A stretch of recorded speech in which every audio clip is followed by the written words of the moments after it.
Hey, welcome back to Things I'll Take It From Here, the podcast where we deep dive into TV, film, and books. I'm your host, Cammie, and today we're breaking down episodes 1 and 2 of The Summer I Turned Pretty, Season 3.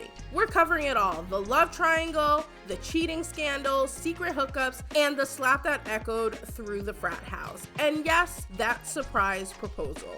Season 3 didn't come to play, and we got a lot to unpack, so let's get into it. Okay, so episode 1 drops us into Belly moving into Finch College. In her little voiceover, she said she picked this school for many reasons. The biggest is to be near Jeremiah, which was giving honestly barf emoji. When helping Belly unpack, Laurel tells her not to limit herself, to meet new people and discover all versions of herself, which clearly Homegirl did not do. Because when we get the 3-year time jump, we find out Belly hurt her knee, I think playing volleyball, so she isn't on the team. So I'm curious, what else has she been doing in these 3 years besides hanging around frat bros she doesn't even like? Also, if she hates them, why date Jeremiah, who's clearly deep in the frat life? But I'm gonna pause on these two for a second because we also need to talk about Taylor and Steven. They are so hot and cold. One minute they're flipping each other off, the next they're kissing, which is wild considering they're both in relationships. I got so angry when Steven got a text from Mia and Taylor says, "Oh, cute." That was so toxic. This season we see Steven is working for Adam Fisher, and if you're new to the pod, we all collectively hate him for what he did to Susanna and how he raised Conrad and Jeremiah. Speaking of Adam, I hated the way he talked to Jeremiah in that car scene. No wonder Jeremiah was a mama's boy. Also, you guys, I watched the scene where Jeremiah is venting to Belly a couple times because I noticed something. In that scene, he talks about having to do another semester, which sucks, but is also super common, so I need him to get over that. Belly tries to console him, but at the same time, she also starts putting together that Taylor and Steven are secretly hooking up. When she comments on how shocked she is that they're cheating, Jeremiah suddenly shuts it down and says he doesn't feel like dissecting their relationship, which,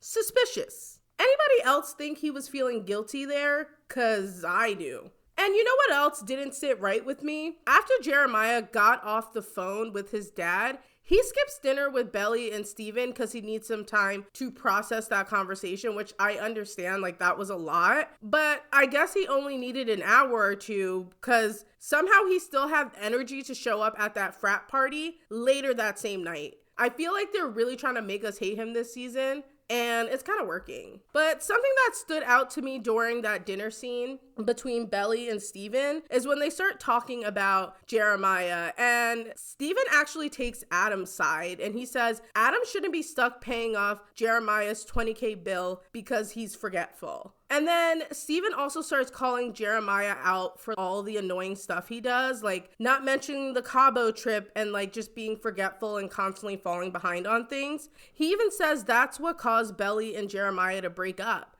And it takes no time for Belly to jump in with her own list. But she insists none of it bothers her, but the way that list flew out, I'm not buying it. Then she tries to tell Steven he doesn't get it because he's never been in a relationship, and Steven hits her with the "I'm with Mia," which made me so mad because, sir, you're cheating on her. Urgh, the audacity. She also says her and Jeremiah didn't break up over Cabo, which is interesting because Steven clearly saw it as a breakup, and to be honest, so did Jeremiah, but I'm gonna get into that in a bit. Anyway, I love Belly and Steven's relationship. For all his flaws, he really does care about her, and I love that he encourages her to be honest with Jeremiah about Paris. Now let's talk about Conrad. He's matured so much this season. He's even going to therapy. It honestly hurt to watch that moment where he couldn't bring himself to talk about Belly during his session. You could just feel the weight he is still carrying for Belly.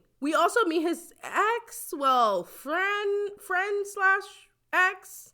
I don't know, but Agnes, who tells him they both got into the summer clinic program. It's a huge opportunity, but because of it, Conrad can't attend the memorial dedication they're doing for Susanna back in Cousins. He tries to tell Jeremiah, but when he hears how upset Jeremiah is about their dad yelling at him, he kind of holds back. Then things shift fast. We jump to the frat party, and this is where it all starts to unravel. Belly tells Jeremiah she wants to go to Paris, and he's super supportive, suspiciously supportive. And this moment honestly felt like the calm before the storm. They end up going to the frat party together, and they run into Lacey. And Belly and Lacey have a quick chat about Paris, but Jeremiah immediately pulls Belly away, which was giving major red flag. And just when you think the drama simmered down, Belly overhears a conversation in the bathroom, and that's when it drops. Jeremiah and Lacey hooked up in Cabo, and Belly completely loses it. In like 5 minutes, she yells at him, slaps him, throws up, and runs away. If you would have told me by the end of the next episode they would be engaged, I wouldn't believe it. Also,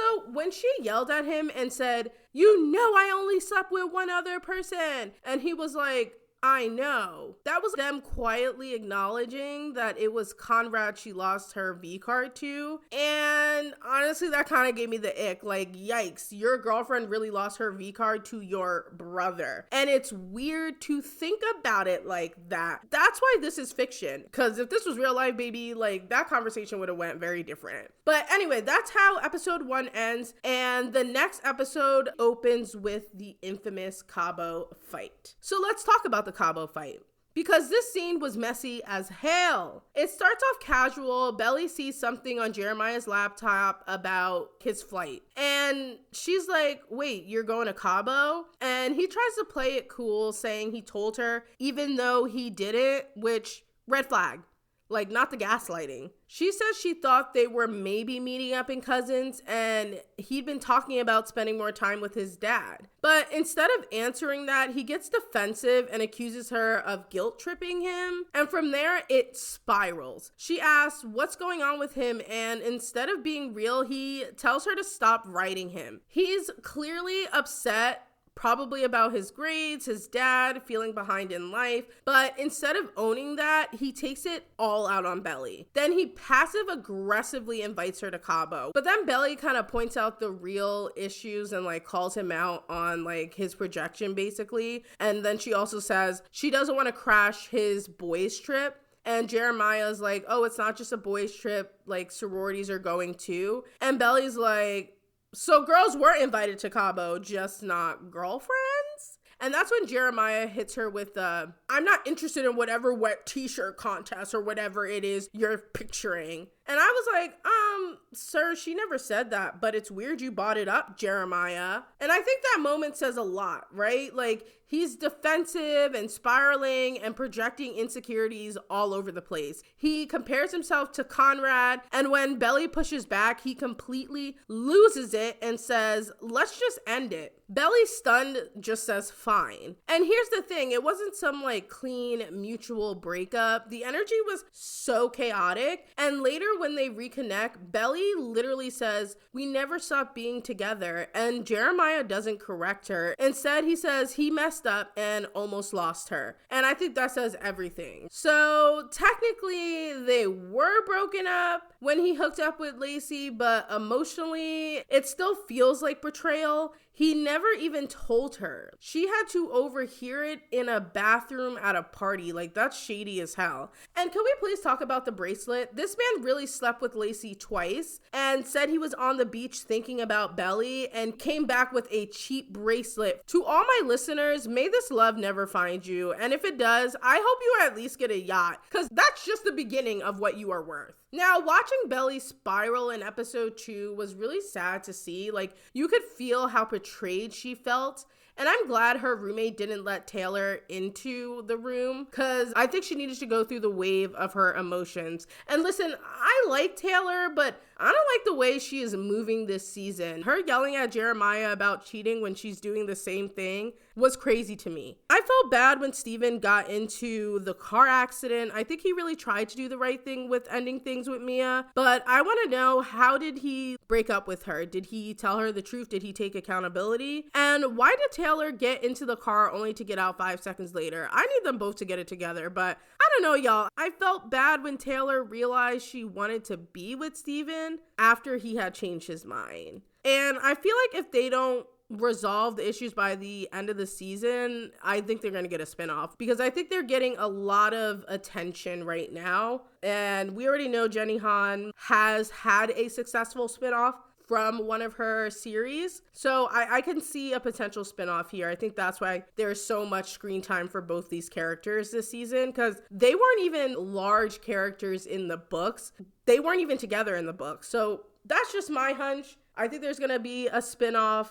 We shall see. Would you guys be interested in seeing a spinoff? Let me know. Side note, Steven's parents not picking up the calls and not being there that night the accident happened because they were drunk in a gym, which, like, who gets drunk and goes to the gym? And also because they were hooking up. Like, weird storyline. And also, I don't know if I actually care about them getting back together. Like, not to be, whatever, but I really don't care about them getting back together. I have no emotional investment in these characters, but maybe that's just me. Maybe there are some stands for this relationship out there. It's not me. But anyway, I love that Conrad was able to help Steven when he was in the hospital, even though he had only been working at his internship for like 5 seconds, which he should not have gotten fired from that. I know doctors can't make mistakes, but he isn't even a full doctor yet. They probably put it in there to make sense for him being back in Cousins, but I just felt bad for him. And I think Agnes really had a good point when she said he needs to be able to pay more attention to his feelings and not be afraid to face them, because they'll run him and not the other way around. Shout out to Agnes. I can't help but to stand this queen. Like, she's truly one of my favorite new characters on the show. And now we need to talk about the little secret Christmas with Belly and Conrad. I think honestly it was so sweet. I loved seeing them have that little moment, but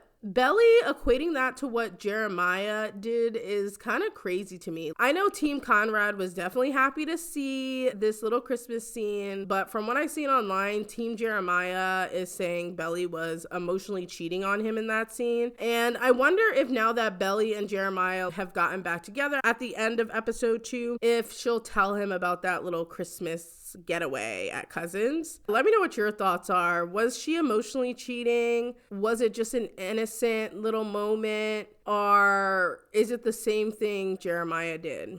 Anyway, Taylor telling Belly she can get back together with Jeremiah if she wants to is so biased. I'm going to say something and I'm going to hold your hand when I say this. Taylor is and has been Team Jeremiah because she's immature. Listen, I do like Taylor. She seems like the friend you could call to slash a guy's tire, but we have to acknowledge she is not giving Belly the best advice. I want to see more opinions from people who are not on the inside of Belly's inner circle and don't know the brothers personally, and they're also like not toxic people.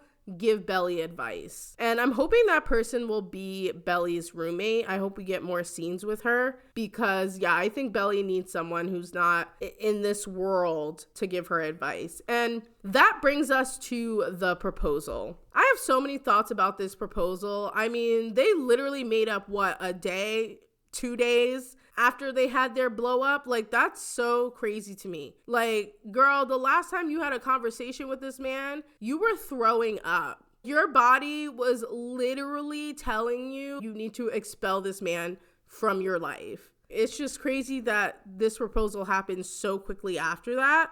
I think they added this storyline of Steven having his accident to give the proposal more weight, because he wasn't in an accident in the book, I believe. I mean, also him and Taylor weren't together in the book. I haven't read it in a while, but I'm pretty sure he didn't have an accident and him and Taylor weren't together. So I feel like they added it to this episode to make the proposal make more sense, because Belly says what happened to Steven made her realize life is short. And and I think that's kind of why she said yes to his proposal. And y'all, I'm starting to think Belly can't do math, because first she equates her spending time with Conrad, which was strictly in a platonic way, to what Jeremiah did in Cabo. And now her brother being in a car accident means getting married before she's old enough to legally drink? Make it make sense. And what's funny is everyone is dragging Jeremiah's proposal online. They're saying he didn't have a ring and